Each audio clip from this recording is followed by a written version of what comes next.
So I'm just making my rounds again today, and I noticed that the tea plant shrub is blooming.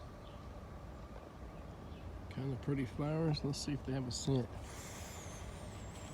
Don't really smell anything on them. It's like one of my wild seedlings here of a pecan is actually full of tassels, or whatever you call them, pollen, flowers, whatever.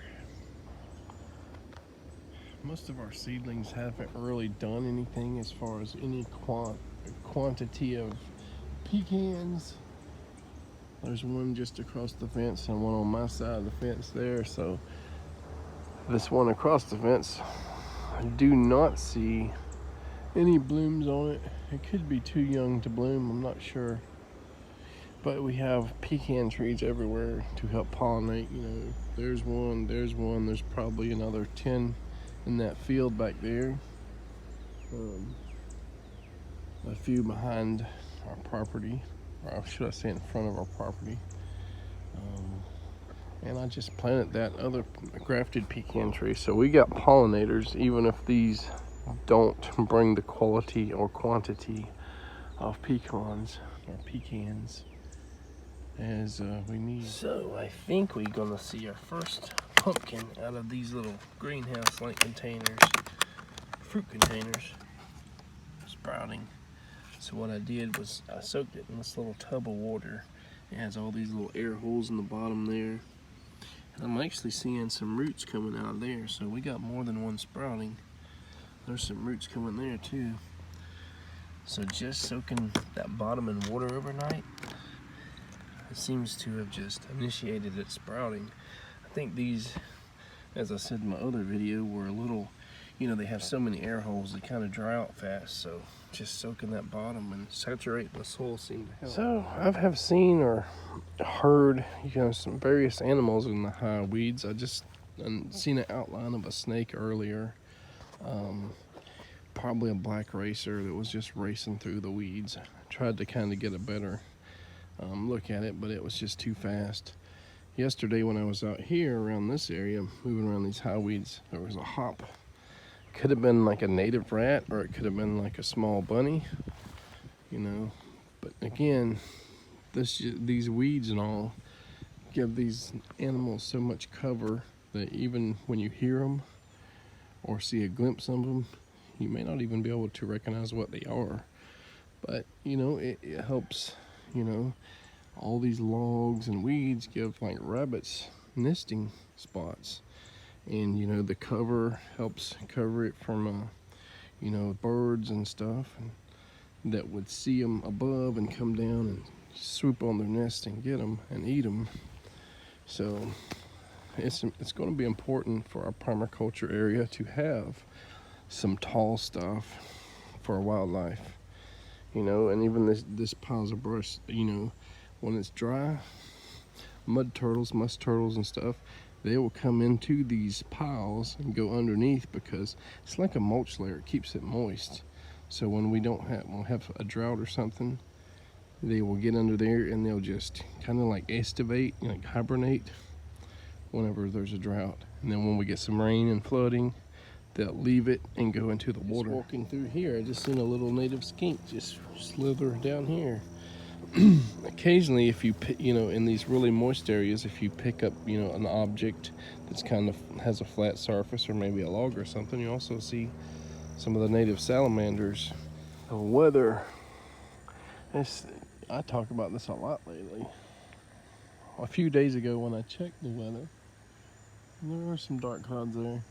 It said between, you know, 0 and 12% over like a 7 or 8 day forecast. Now they're saying today is a 51% chance of thunderstorms and rain at 6 p.m.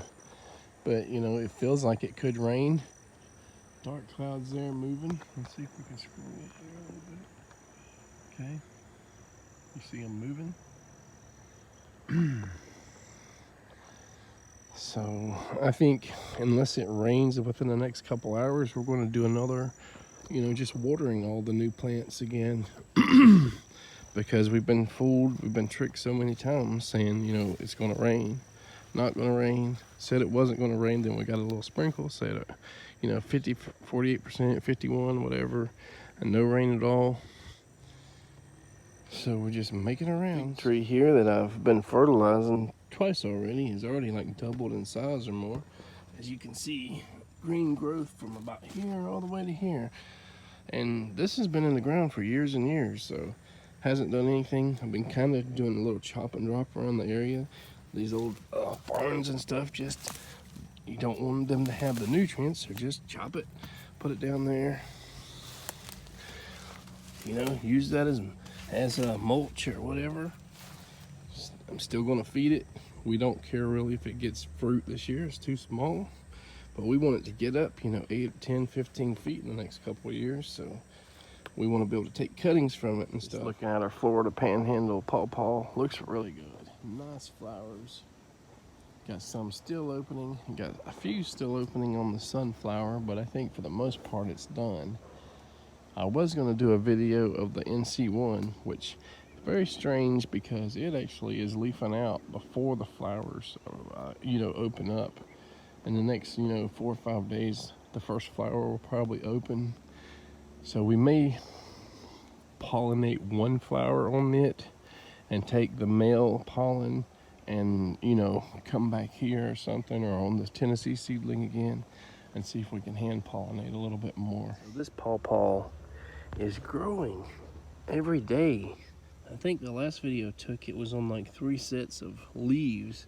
There's number 4, and there's probably going to be number 5, so it's going to have like 5 sets of leaves coming up, and then, who knows how big this is going to get. This guy is growing fast. It's doubled or close to doubled its size already from last year. That's last year's growth right there, if you can see it. And then boom, all this is new. And we're going to continue, just give it a little bit, a couple of tablespoons of fertilizer every couple weeks or so. Just let it grow, grow, grow. And this is in a lot of sun. I don't know if you guys can see it, probably right there. So, very little shade on the west side. And despite there being like a forest on the south, this is far enough away from that forest is not shading it on the south much at all, except for maybe this grapefruit that is kind of right beside of it. But for the most part, this is going to get, all day sun, except, like I said, on the when the sun goes down, that's it. But when it's straight up in the air, it's still going to get, a lot, even around these pine trees. So yeah, this should be a really nice growing one day. Should, as it gets bigger, it's going to kind of be shaded out by everything, but it should get to like 8, 10, 12 feet and have a nice like flush of growth, a nice width to it and all. They say, the more sun, the more productive it's going to be as far as fruiting. One of our grafted ones here is leafed out pretty well. We still got one over there. Let's see. Just now starting to bud out, with the leaves. So it's on a little bit heavier shade, but hopefully this guy will be okay. It's been here for a few years. It hasn't grown much, but again, we're fertilizing everything to try to put it in a growth mode. Forget fruit from these small ones. Let's get them up to like 8 foot, 10 foot, whatever, even 6 foot in a year or so. I'd be happy, because right now they're about 2.5, 3 foot. That one's probably about 3 foot. Yeah. This is one of our smaller mayhaws, and it was a very late, late to leaf out. But look, from here to here, that's like 6 or 7 inches of growth. Here, right here, is about 10 or 12 inches of growth. Just in this is like, it was slowly leafing out, and then it just shot these stems out. This is just like 2, 3, 4 days at maximum, and I'm fertilizing it, trying to get it bigger, trying to get it, it's so shaded out by the other mayhaws and the forest and the little blood orange here. But this had more shade before this guy came, and this guy's only 2 or 3 years older. It just got a head start. It got the sun, that it can get, you know, the maximum sun it can get in this area. So it's shading this guy out, and possibly the roots are kind of competing for it, but let's just keep fertilizing it and try to get it up, you know, 8, 10, 12 foot high, and maybe they will start pollinating each other and get some. Still not seeing any signs of life in the old banana growing area, you know, so we'll just keep looking and maybe clean up this area, as I said in another video, and just reuse it for something else. But yeah, it would be nice if we had like a banana pup that still survived. You know, they just kind of sporadically died off, and a year or two ago we still had like one that would come up randomly, and it's still possible they could, but maybe one that starts getting into the rainy season that would push some new growth out if there was anything alive left in there. Still nothing from the papayas. Just like I did with the pumpkins, I might set this whole pot, you know, overnight in some shallow water and see if that like gets these papaya seeds ready to sprout. The tomatoes, these things are really hard to separate once they get this big, so I might have killed some off, I'm not sure. I separated 3. A lot of root material probably broke off, so it's probably better to just set these, you know, put like 1 or 2 seeds in a seed starting thing and then just plant them from a little plug than it is to grow them and try to separate them. So I might just have to put all these in a single like hole and see what happens. That's it for this video. Oh, we got a lot of stuff to do today as far as gardening and non-gardening stuff, but for the morning garden routine, you know, I do probably need to pick some more mulberries. We have a full bag already, like a Ziploc bag, so probably enough to make a pie or something already. We got about a half a bag of blackberries or dewberries. Definitely want, over the next few weeks, I want to have probably 2 bags or more of them, so two pies or a cobbler and some preserves or whatever. And hopefully we make our first, you know, mulberry pie, tart, cobbler, or whatever. And that's it. Thanks, guys.